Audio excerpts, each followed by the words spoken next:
باب قراءت الرجل فی حجر امرأتہ، شوہر اپنی بیوی کے گود میں سر رکھے اور بیوی حیض سے ہو تو سر رکھ کر بیوی کی گود میں قراءت قرآن، تلاوت قرآن وہ کر سکتا ہے. یعنی بیوی کو حیض آ گیا، وہ بیٹھی ہے تو اس کے ران پر شوہر سر رکھ کر کے لیٹ سکتا ہے اور لیٹے لیٹے قرآن پاک پڑھ سکتا ہے، کیونکہ گزر چکی بات کہ عورت کا بدن تو پاک ہے اور جہاں جو خون کی جگہ وہ ناپاک ہے، مگر وہاں عورت کچھ کپڑا وغیرہ رکھے رہتی ہے تو جہاں ہوتا ہے وہیں ہوتا ہے. لہذا شوہر اس کی گود میں سر رکھ کر کے تلاوت قرآن کر سکتا ہے، کیونکہ یہ بھی پاک، اس کا منہ بھی پاک، عورت کی ران اور بدن بھی پاک، تو کوئی حرج نہیں ہے. ابو وائل یہ تابعی ہیں رضی اللہ تعالیٰ عنہ، یہ خادم معنی خادمہ ہے، کیونکہ آگے وہ حائضن کا لفظ ہے. خادم کا لفظ قرینہ مقام کے لحاظ سے کبھی مذکر کے لیے اور کبھی مؤنث کے لیے استعمال ہوتا ہے، یہاں مؤنث کے لیے استعمال ہوا ہے. ملائیے، ابو وائل تابعی اپنی خادمہ کو جب وہ حیض سے ہوا کرتی تھی حضرت ابو رزین رضی اللہ تعالیٰ عنہ کے پاس بھیجتے تھے. فتأتی بالمصحف، تو ان کے پاس سے وہ مصحف شریف لے کر آتی. تو کیا مصحف شریف حیض کی حالت میں ہاتھوں سے چھو کر لاتی تھی؟ فرماتے ہیں نہیں. آگے اس کا جواب ہے فتم سکو بعلاقتہ، ہم سے امساک مانے پکڑے رہنا، وہ علاقہ مانے آتے ہیں رسی، ڈوری، تو جزدان کی ڈوری پکڑ کے لاتی. اور میں نے بتا دیا کہ جزدان کی ڈوری پکڑ کے بھی لا سکتی ہے اور جزدان کے اوپر سے بھی مصحف شریف کو لے سکتی ہے. تو یہ مسئلہ بھی بالکل واضح ہو گیا. حضرت عائشہ صدیقہ کا بیان ہے کہ نبی کریم صلی اللہ تعالی وسلم میری گود میں، حجر اور ہجر دونوں لوگتے ہیں، میری گود میں سر رکھ کر کے میری گود میں تکیہ لگا سر رکھ کر سرکار لیٹتے اور میں حیض سے ہوتی، پھر سرکار صلی اللہ علیہ وسلم قرآن پاک کی تلاوت کرتی. باب من سمن نفاس حیضہ، نفاس کو حیض کہنا بھی جائز ہے. یہ ابھی آپ نے ایک حدیث اس سلسلے میں سنی اور ایک حدیث اس سے پہلے بھی آپ پڑھ چکے ہیں. جو پہلے آپ پڑھ چکے ہیں وہی حدیث دوبارہ یہاں نقل کرتے ہیں، بار میں ترجمہ کرتا ہوں. ام سلمہ کا بیان ہے، وہ کہتی ہیں کہ میں نبی کریم صلی اللہ تعالی وسلم کے ساتھ ایک چادر میں لیٹی ہوئی تھی. چادر کے لیے یہاں دو لفظ استعمال کیے گئے ہیں، ایک خمیصہ اور ایک خمیلہ. خمیصہ چوکور چادر جو جس میں دھاری بنی ہوئی ہو، چوکور چادر کو خمیصہ کہتے ہیں، اور یہاں خمیلہ بھی اسی معنی میں استعمال کیا گیا ہے. تو فرماتی میں نبی کریم صلی اللہ تعالی علیہ وسلم کے ساتھ ایک چادر میں لیٹی ہوئی تھی، یعنی وہی چادر سرکار بھی اوڑھے ہوئے تھے، وہی چادر وہ بھی اوڑھے ہوئے تھی کہ مجھے حیض آ گیا. فن سلل، تو انسلال کے معنی آتے ہیں دھیرے سے نکل جانا، چپکے سے نکل جانا. تو میں چپکے سے وہاں سے ہٹ گئی اور میں نے حیضتی اور ہیزتی، حیضتون اور ہیزتون دونوں لغتیں ہیں، دونوں آپ پڑھ سکتے ہیں. تو میں نے اپنے حیض کے کپڑے لیے، یعنی جہاں پہ خون آتا ہے کپڑے لے کر کے حیض کی جگہ میں نے رکھ لیے تاکہ باہر خون نہ آئے. فقال، سرکار نے پوچھا نفستے، حیض آ گیا کیا؟ تو دیکھو یہاں پہ حیض کے لیے سرکار نے نفاس کا لفظ استعمال کیا. یہ مجاز کیوں استعمال کیا وضاحت میں کر چکا. میں نے عرض کی ہاں. فدعانی، پھر سرکار نے مجھے بلایا اور میں حضور صلی اللہ تعالی وسلم کے ساتھ اسی چادر میں لیٹ گئی. ایک بات میں آپ لوگوں کے یہاں پہ بیان کر دوں کہ اس باب میں شوہر اور بیوی کے مسائل اور آ رہے ہیں، اور کچھ ایسے مسائل آ رہے ہیں جو راز کے مسائل ہوتے ہیں، لیکن سرکار علیہ الصلوۃ والسلام شریعت کے احکام بتانے کے لیے آئے تھے. چھوٹے سے چھوٹا، بڑا سے بڑا، ظاہر سے ظاہر اور راز سے راز کے مسائل سرکار بتاتے تھے. تو شریعت کے مسائل بتانے میں اور شریعت کے مسائل سمجھنے میں کوئی حیا نہیں ہے. حیا ہونی چاہیے، مگر شریعت کا مسئلہ سمجھنے میں اور بتانے میں کوئی حیا نہیں ہونی چاہیے، ورنہ کسی کو شریعت حکم نہ بتایا جا سکتا ہے اور نہ کوئی شریعت حکم سمجھ سکتا ہے. اس لیے ان حدیثوں میں جو باتیں آ رہی ہیں یہ سب اس ضرورت کی وجہ سے آ رہی ہیں کہ اگر یہ باتیں بیان نہیں کی جائیں گی تو بعد کی امت کو یہ مسائل کیسے معلوم ہوں گے. تو بیان مسائل کے لیے، بیان حکم شرع کے لیے حضرت ام سلمہ رضی اللہ تعالیٰ عنہ نے یہ مسئلہ بتایا تاکہ بعد کی امت کو معلوم ہو جائے کہ خود سرکار علیہ الصلوۃ والسلام نے حیض کی حالت میں مجھے اپنے ساتھ لٹایا تھا، ایک چادر میں ہم لوگ لیٹے تھے، ایک چادر اوڑھ کر کے. تو یہ آپ کے لیے بھی جائز ہے، آپ بھی ایسا کر سکتے ہیں. باب مباشرت الحائض، حائض عورت سے مباشرت کے بیان. اردو زبان میں مباشرت کا لفظ جماع کے معنی میں عام طور پر استعمال ہوتا ہے، مگر عربی زبان میں ایسا نہیں ہے. مباشرہ یہ بشرہ سے بشرہ ملانا. بشرہ کا لفظ اس سے پہلے گزر چکا ہے، پہلے والے سبق میں. بشرہ کہتے ہیں بدن کی ظاہری کھال جو دکھتی ہے، ظاہری کھال کو، ظاہری حصے کو. اس کا مطلب کیا ہوا؟ بدن کا بدن سے ملانا. یہ لغوی ترجمہ، لغت میں اس کا مفہوم ہوا. اور اس کا سلیس معنی کیا ہوگا؟ مباشرت الحائض کا، حائضہ عورت کو بدن سے چمٹانا، بغل گیر کرنا، گلے سے لگانا، یہ اس کا معنی ہوگا. تو عورت حیض سے ہو اور شوہر چاہے کہ اس کو اپنے گلے سے لگائے، اپنے بدن سے سٹا لے، بغل گیر کر لے، تو یہ بھی جائز ہے. مگر یہ اسی کے لیے اجازت ہے جو اپنے اوپر کنٹرول رکھتا ہو، کیونکہ حیض کی حالت میں جماع حرام ہے. تو جو جوان ہیں، نوجوان ہیں، ان کے لیے اس کی اجازت نہیں ہے، کیونکہ وہ گناہ میں مبتلا ہو سکتے ہیں. اور جنہیں اپنے اوپر کنٹرول ہے وہ ایسا کر سکتے ہیں. حضور صلی اللہ تعالی وسلم کو جوانی میں بھی اپنے اوپر کنٹرول تھا، اس لیے سرکار علیہ الصلوۃ والسلام نے ایسا کیا. لہذا جو ادھیڑ ہو چکے، بوڑھے ہو رہے ہیں، وہ ایسا کریں تو ان کے لیے گنجائش ہے. مگر جوانوں کو یا جن کے اندر بھی شہوت پائی جاتی ہے زیادہ، ان کو یہ اس مباشرت کی، یعنی حیض کی حالت میں عورت کو گلے لگانے کی اجازت اس زمانے میں ہم نہیں دیتے. ترجمہ کو حضرت عائشہ فرماتی ہیں کہ میں اور نبی کریم صلی اللہ تعالی وسلم ایک ہی برتن سے غسل کیا کرتے تھے. یہ حدیث پہلے بھی گزر چکی ہے. وہ کلانا جنوب اور ہم لوگ جنوبی ہوتے. یاد رکھیے لفظ جنوب جو ہے یہاں پہ کلانا تسنیہ کے لیے ہے، اس کے لیے آیا ہے. لفظ جنوب واحد کے لیے بھی بولا جاتا ہے، تسنیہ کے لیے بھی، جمع کے لیے بھی، اور مذکر کے لیے بھی، مؤنث کے لیے بھی. کلہم جنوب کہہ سکتے ہیں، نحنو جنوب کہہ سکتے ہیں، اور انا جنوب کہہ سکتے ہیں، المراتو جنوب کہہ سکتے ہیں. تو مذکر، مؤنث، واحد، تسنیہ، جمع سب کے لیے لفظ جنوب کا استعمال ہوتا ہے. وکان یامرنی، اور رسول اللہ صلی اللہ تعالی وسلم مجھے حکم دیتی، فاتزر، تو میں ازار باندھ لیتی. فیباشرونی، پھر سرکار علیہ الصلوۃ والسلام مجھے اپنے بدن سے سٹا لیتے اور میں حیض سے ہوتی.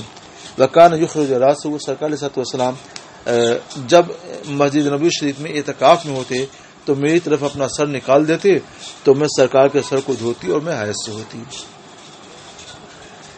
اس کے بعد حضرت عائشہ صدیقہ، وہی حدیث ہے لیکن اس کے الفاظ تھوڑے سے بدلے ہوئے ہیں اور اس میں کچھ نئی باتیں بھی آ رہی ہیں، تو ہم اس کو بیان کرتے ہیں. حضرت عائشہ صدیقہ فرماتی ہیں کہ کانت کی ہدانہ، ہم میں سے کسی عورت، یعنی سرکار کی بیویوں میں سے کسی کو، یہ خود اپنے ہی لیے بیان کرتے ہیں کہ ہم میں سے کسی عورت کو جب حیض آتا اور رسول اللہ صلی اللہ تعالی وسلم اسے گلے سے لگانا چاہتے، بدن سے چپکانا چاہتے، تو انہیں حکم دیتے کہ وہ ازار باندھ لیں.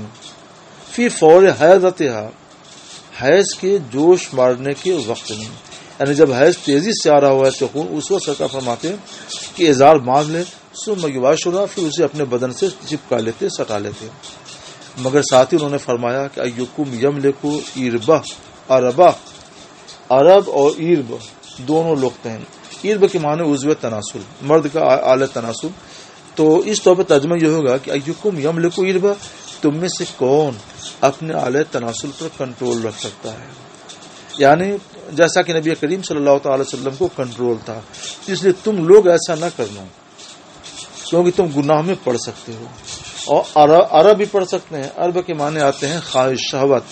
تم میں سے کون اپنی شہوت پر کنٹرول کر سکتا ہے جیسا کہ نبی کریم صلی اللہ تعالی وسلم کو کنٹرول تھا، اس لیے تم لوگ اس سے بچنا.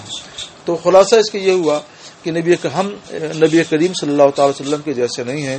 سرکار کی شخصیت بے مثال ہے، سرکار کا حکم الگ ہے اور ہمارے نوجوانوں کا حکم الگ ہے. میمونہ فرماتی ہیں، اب اس میں بھی وہی حدیث ہے، باب و ترک الحائض الصوم، حائضہ عورت روزہ چھوڑ دے.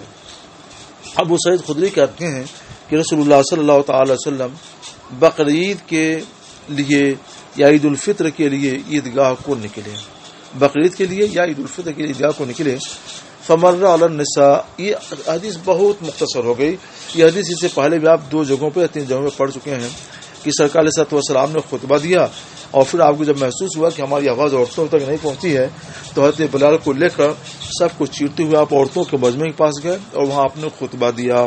فمر علی النساء، آپ عورتوں کے پاس سے گزرے اور فرمایا اے عورتوں کے گروہ، تصدقن، تم لوگ صدقہ کرو، فانی اریتکن، کیونکہ مجھے دکھایا گیا ہے کہ تم میں سے اکثر عورتیں جہنمی ہیں.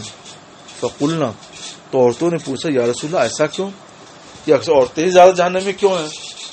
تو سرکار نے فرمایا تکثرن اللعن، تم لوگ لعنت بہت بھیجتی ہو،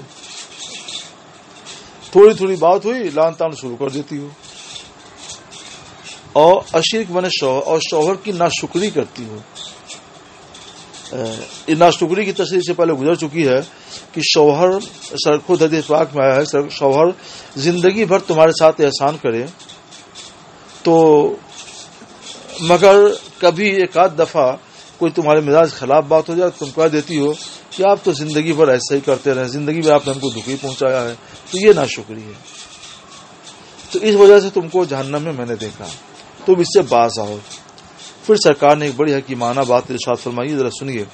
ما رأیت من ناقصات عقل و دین اذهب للب الرجل الحازم احداکن اغلب احداکن قلنا وما نقصان دین الی آخرین. لب کے معنی عقل خالص، اچھی عقل، پختہ عقل، اور رجل الحازم عقل مند آدمی، دانشمند آدمی، اور اذهب کے معنی زیادہ لے جانے والا.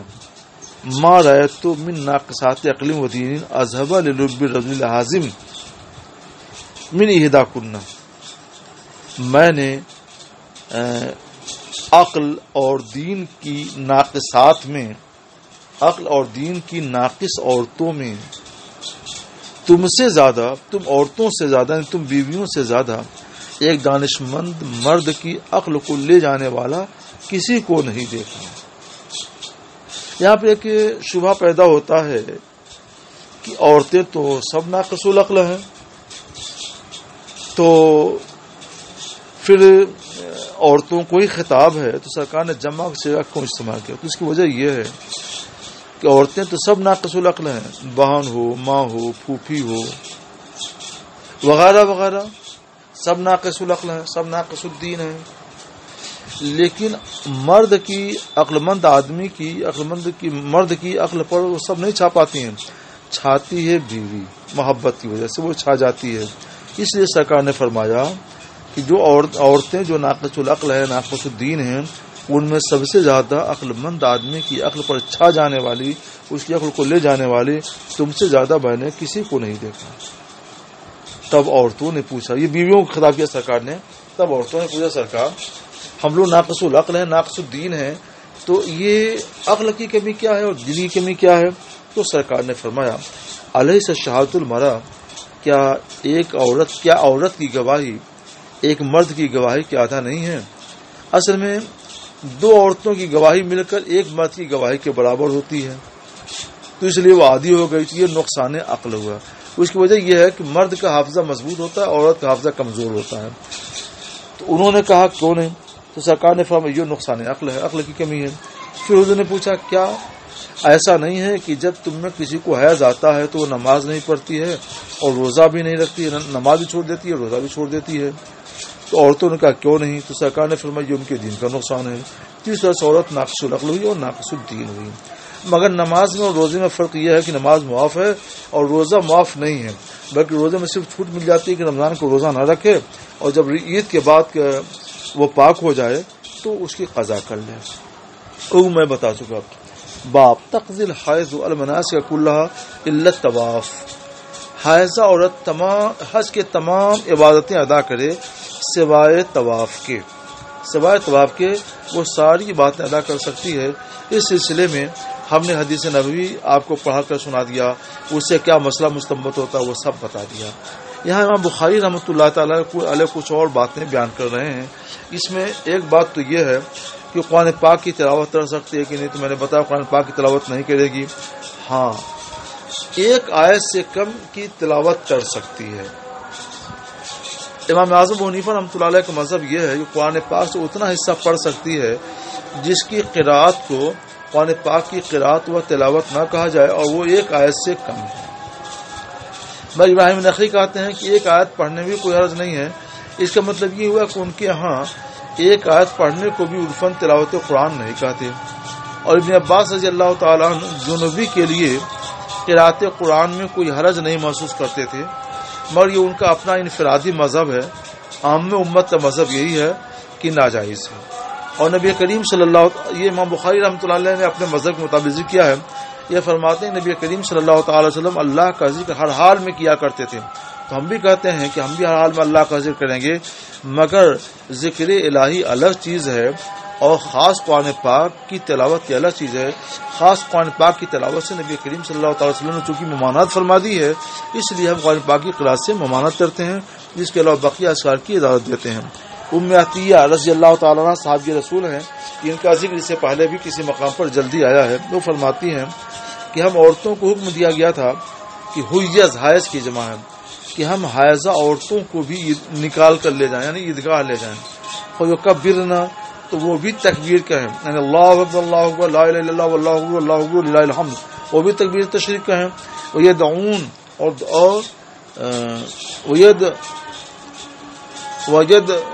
ویدعون اور دعا کریں تو بھی تکبیر کہیں اور وہ بھی دعا کریں. تو دعا یہ ذکر الہی کر سکتی ہیں، تکبیر ذکر الہی کر سکتی ہیں. قرآن پاک کی تلاوت کے تو کوئی ذکر نہیں ہے. تو یہ سب تو جواب ہو گیا امام بخاری رحمۃ اللہ علیہ کا. اس لیے لگتا ہے کہ ان کا مذہب یہی ہے کہ قرآن پاک کی تلاوت حائضہ عورت کر سکتی ہے، چھو نہیں سکتی ہے. اس لیے انہوں نے استدلال کیا. اس استدلال کا کیا جواب ہے وہ ہم نے دے دیا کہ عام از کا الگ ہے، تلاوت قرآن الگ ہے. تلاوت قرآن کے لیے حدیث پاک میں خاص طور پر ممانعت آئی ہے. تو اب امام بخاری رحمۃ اللہ علیہ نے ایک بہت زبردست استدلال کیا ہے خاص قرآن پاک کی تلاوت کا. اب سنیے صاحب. ابن عباس کہتے ہیں خبر دی مجھ کو ابو سفیان نے کہ ہرقل نے نبی کریم صلی اللہ تعالی وسلم کا خط منگوا کر پڑھا. آپ نے حدیث ہرقل بہت پہلے پڑھ لی ہے، اس کے بعد اس کا ذکر آیا تھا. اور وہ خط بھی آپ نے پڑھا تھا جس میں یہ لکھا ہوا تھا بسم اللہ الرحمن الرحیم یا اہل الکتاب تعالوا الی کلمۃ سواء بیننا وبینکم الآیہ. اسی میں ایک اللہ نعبد الا اللہ ولا نشرک بہ شیئا مسلمون تک یہ پوری آیت کریمہ ہے. اور آپ لوگ دیکھ لیجئے گا یہ اتنی طویل ہے کہ یہ ایک آیت سے زیادہ ہے.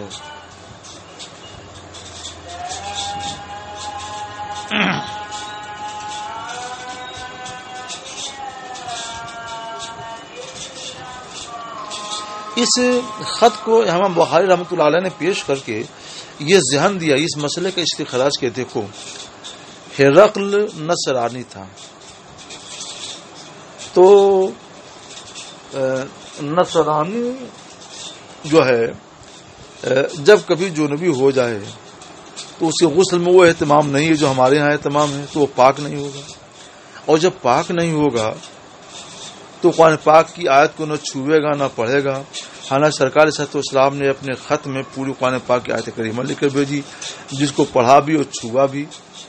تو اسے ثابت ہو گیا وہ قرآن پاک کی آیت کو پڑھ سکتا ہے، چھو سکتا ہے. اس کا جواب ہم یہ دیتے ہیں کہ یہ قرآن پاک کی آیت کریمہ لکھی گئی تھی خط میں، اور میں پہلے بتا چکا ہوں کہ خط کو پڑھنا جائز ہے. کتاب میں قرآن پاک کی آیت ہو تو کتاب کو پڑھنا جائز ہے، البتہ آیت کی جگہ سے بچیں گے. اب رہ گئی یہ بات کہ سرکار نے ایک نصرانی کے پاس لکھ کر بھیجا، تو اس کی وجہ یہ ہے کہ سرکار صلی اللہ علیہ وسلم کے پاس تبلیغی احکام فرض تھا اور اس فرض کی ادائیگی کے لیے یہ لکھنا ضروری تھا.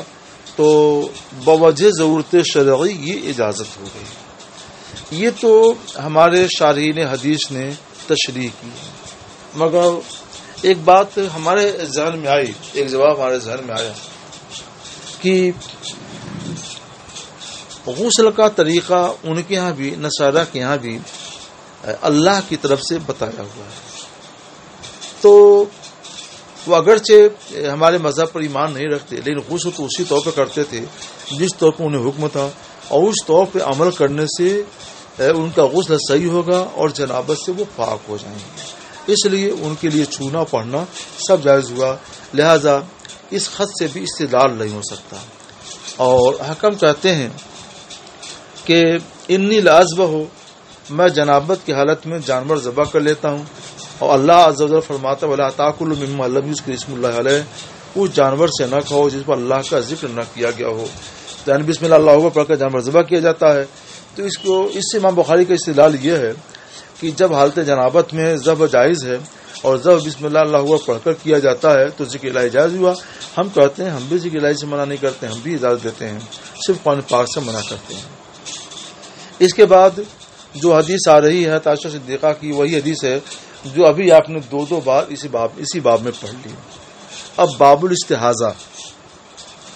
باب الاستحاضہ میں وہی حدیث ہے جو اس سے پہلے آپ 2 سوا پہلے آپ پڑھ چکے ہیں.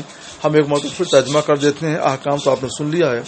حضرت عائشہ فرماتی ہیں، کہتے ہیں فاطمہ بنت ابو حبیش نے رسول اللہ صلی اللہ تعالی وسلم سے عرض کی، یا رسول اللہ میں پاک نہیں رہتی، یعنی مجھے استحاضہ آتا ہے تو کیا میں نماز چھوڑ دوں؟ تو رسول اللہ صلی اللہ تعالی وسلم نے فرمایا انما ذالک رق، یہ تو رق کا خون ہے، یہ حیض نہیں ہے، لہذا جب حیض آئے تو نماز چھوڑ دو، اور جب حیض چلا جائے تو جب حیض کی مقدار دن چلے جائیں تو اپنے بدن سے خون کو دھو دو اور نماز پڑھ لو. اصل میں عورتوں کی عادت ہوا کرتی ہے 3 دن 5 دن. تو بتانا یہ تھا کہ جتنے دن حیض آنے کی تمہاری عادت ہے، جب اتنے دن حیض آ جائے تو تم مان لو تمہارا حیض آ کر چلا گیا، اس کے بعد اپنے جسم خاص کو عضو مخصوص کو دھو لو اور غسل کر لو اور پھر تم نماز پڑھو. باب غسل دم الحیض. حیض کے خون کو دھونے کا بیان کہ حیض کا خون کپڑے میں لگ جائے تو ایسی صورت میں اس کو دھو کر پاک کریں گے. اس سلسلے میں وہی حدیث آ رہی ہے جو اس سے پہلے بھی گزر چکی ہے. 2 حدیثیں ہیں. اس میں بس یہ ہے کہ ناخن سے کھرچنے کے بعد تنزیہ علی سائرہ، اپنے پورے بدن پر پانی بہائے. تو نزہہ کے معنی ہم نے اسے پہلے بتا چکے ہیں کہ یہاں پانی بہانا ہے، پانی ڈالنا ہے، چھڑکنا نہیں ہے. اس کے بعد باب اعتکاف المستحاضہ.